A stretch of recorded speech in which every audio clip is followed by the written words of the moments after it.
Our mission is not over yet. I like this already. Go!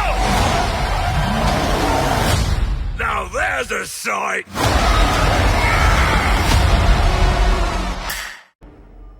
Hello there. This is where the fun begins. What's up, guys? Unofficial Star Wars here. Hope you're all doing well, and welcome to my The Bad Batch Season 3 Episode 5 review video. We are going to be discussing everything from the latest episode of The Bad Batch, breaking it all down for you guys and what I'm anticipating to see in the next couple of episodes here, as well as my initial thoughts and your overall reaction, by which I would also love to hear what you guys are all thinking in the comments down below. Of course, we're going to go ahead and hop right on into it. Before we do though, however, grab that subscribe button if you haven't already, as we're discussing and covering all types of Star Wars related news, leaks, rumors, theories, and breakdowns here in the channel. So if you guys are into any of that, then go ahead and grab that subscribe button today. Okay, so very clear and cut. I think that it's pretty obvious. Spoilers ahead for the latest episode of The Bad Batch Season 3, that they're Episode 5. This episode is titled The Return, and so we've known that for some time, for the last week, about a little bit over a week now at this point, that this next episode, Episode 5, was going to be titled The Return. The big question, though, however, that's been floating around for the better part of the week is exactly who is this in reference to? Who is returning? This is referencing multiple people. I think for one thing, it references three major things that we see throughout this episode. It's the clear-cut, obvious return of Crosshair returning to his brothers, and I think that spirals off into the other one as a domino effect, essentially. This would also be in reference to at least what's left of the Bad Batch. It's the return of the overall Bad Batch, though, minus Tech, unfortunately. We finally see all of the brothers come forward and come full circle, much rather, and are on a mission together. We haven't seen something like this since the season premiere,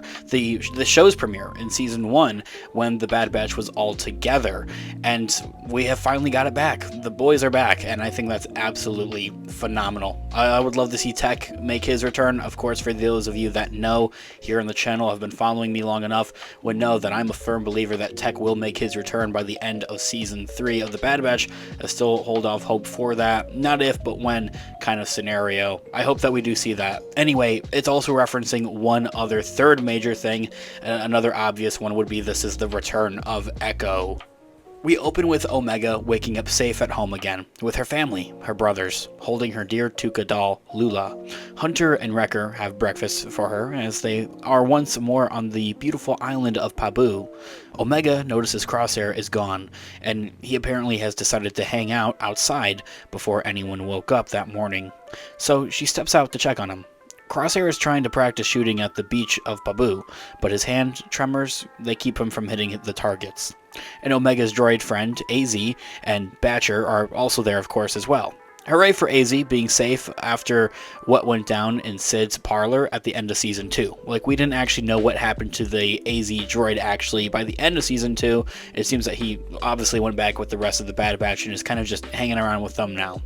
Omega calls out to him about hiding his hand tremor, telling him to talk to Hunter about it and everything else that's happened over the course of, well, the entirety of this show.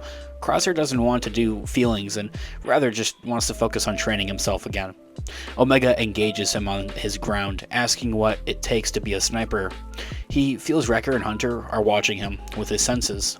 Hunter doesn't trust Crosshair yet. It's a clear-cut thing from the get-go, and it carries on throughout the entirety of this episode. But Wrecker accepts Omega vouching for him, and they take a trust within him. They have every reason not to trust Crosshair, but at the same time, they have every reason and every need to want to trust him. They're interrupted by Echo's arrival. They all sit down for dinner, and Omega and Crosshair share with the batch everything happening at Mount Tantus, including the experiments using clones. She also still has Nalisay's data pad that she had used to escape with Crosshair in the first 4 episodes. However, it's not working anymore. It's encrypted for one, and it's difficult to break into, especially without Tech. Finally, they have referenced to Tech. However, Crosshair used to work in that empire and knows that plugging the pad into an Imperial port will get around the encryption. He knows a remote and understaffed place, he says. Hunter decides that he, Echo, and Crosshair will go. However, of course, Omega being Omega, is done being left behind. She wants to save the other clones too, and is coming with. So Wrecker also tags along. As they all load up the Marauder for the mission, Wrecker gives Crosshair his old armor back. With that, they head to the snowy planet of Barton 5, where the best episode of Season 2, The Outpost, took place, arguably anyway. There doesn't seem to be anyone at the Outpost though, however. Crosshair comes out in his old armor, and an ice vulture screeches overhead. There's some strange symbolism going on with that. That vulture kind of comes at the beginning, and by the end of the mission, it's kind of going away. Anyway, they all notice that their Locora, Hound Batcher, is acting weird, reasoning that the sensors giving off a high-frequency tones are probably affecting her. Crosshair mentions that they were actually for the raiders. Hunter's ticked off, though, that Crosshair didn't give him all of the intel up front and is now revealing details now. Already the two are starting to bicker back at it, but Echo breaks them up and to get them going. They break into the old outposts and find a depot to start booting up. In the most gut-punch dialogue exchange, though, Wrecker wonders why the Empire had abandoned the outpost. Crosshair laminates with, "I guess it served its purpose." Echo quips, "Sounds familiar," as a short and clear-cut reference to as of how the rest of the Bad Batch feels about Crosshair. For one, kind of abandoning his brothers, kind of just as if you guys served your purpose throughout the Clone Wars, I'm going to go hop over here with the Empire, but is also a much more broader reference to the clones themselves. They serve their purpose and are kind of let go by the Republic and let go by, well, what's now supposed to be the Empire, which hits a major theme of the show overall on its head, and it's clearly hits Crosshair in the emotions. Crosshair steps away and finds the pile of clone helmets shoved in a corner, and I love this. It gave me chills. Where in the Outpost episode from Season 2, Commander Mayday cared so much for his fallen brothers, and the Empire has left the helmets with the garbage.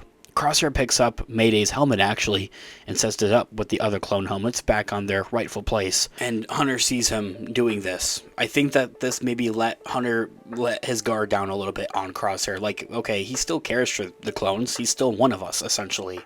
Omega gets the power transferred from the sensors and is able to boot everything up. The moment that they're shut down, a distant rumbling immediately sounds. Back inside, Echo gets Nalisay's datapad working. Batcher's getting uneasy as the rumbling is getting worse, though. Crosshair and Hunter go to check it out, while the others work on the data transfer. Sadly, her datapad only has medical records, and not any of the information that they're really hoping for, like the location of Mount Tantus itself, and the schematics of the base. At this time, it's time for Hunter and Crosshair to kind of take some time, hash out their feelings outside, away from the others. Confronting one another, Crosshair comes clean about killing an Imperial officer, but also calls out Hunter, and honestly in this argument, Crosshair was right the entire time. Crosshair risked everything to warn that the batch about Hemlock in Season 2, but Hunter simply ignored it, which got Omega captured, from Crosshair's point of view at least. Before they can get into more of actual, fist fighting or anything, Batcher runs out, barking, because whatever is shaking the ground, it's here. A massive ice monster called a worm busts out of the ground, screeching to the sky. The race back inside the outpost, which seems safe from the worm, for now at least, as it slams against its sides. Now, I kind of had a feeling that these sensors, with the high-frequency tones that it was letting off, wasn't to let off raiders, because, I don't know, that kind of thing just doesn't seem like that is what would keep raiders away. The raiders, as we saw in Season 2, that episode specifically, the Outpost, are really just people, and, well, you see the clones are able to, just not be affected by these sensors, really, essentially, and much rather animals are, so it's to take off an animal, if for anything. Kind of foreshadowing in that sense, but anyway, they decide that they need to restore the power to the sensors immediately and to drive it away. Of course, the only way to reset the grid is manually outside, and the creature that wants to eat them is also there. They also need to get the creature outside the perimeter before the reboot so that they're not trapped in there with it. Wrecker chooses to go for the power box, Omega will get the sensors up again, and Crosshair wants to lure the worm away.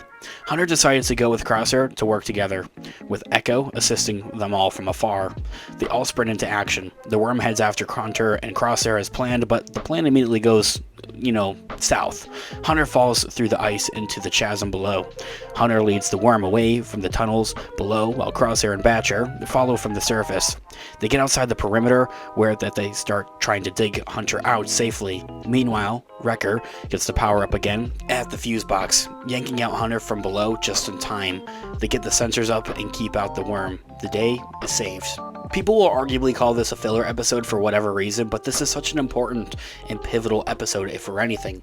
As I had mentioned from the get-go at the beginning of this video, the batch is back together. They're back in action, and, well, at least what's left of the batch, they're all together once again, and working on a mission. It's the first step to a better future, and to a greater cause, I think, at that. Without an internal struggle, or one another going at each other's throats, really, they'll be able to move forward, and kind of make a difference within the galaxy. You start off with Rebellion Pockets, maybe going off to join Echo and Rex. The episode not just serving heavy character developments and moving that overall story forward with the characters and how they're going to interact and work with one another, but it also clearly moves the story forward. They all seem to clearly have this idea of wanting to get rid of Mount Tantus and everything that's going on there, freeing the rest of the clones. So it seems that's the general direction of which the story is going to approach for the next foreseeable future. Anyway guys, this here all being said, let me know what you guys are all thinking, because I would love to hear all of your thoughts and opinions in the comments down below. Your thoughts and opinions and theories in the comments down below. Thanks so much for watching today's video. Of course, this has been Unofficial Star Wars. I'll catch you guys in the next one. Have a great one. May the Force be with you as always. Peace out.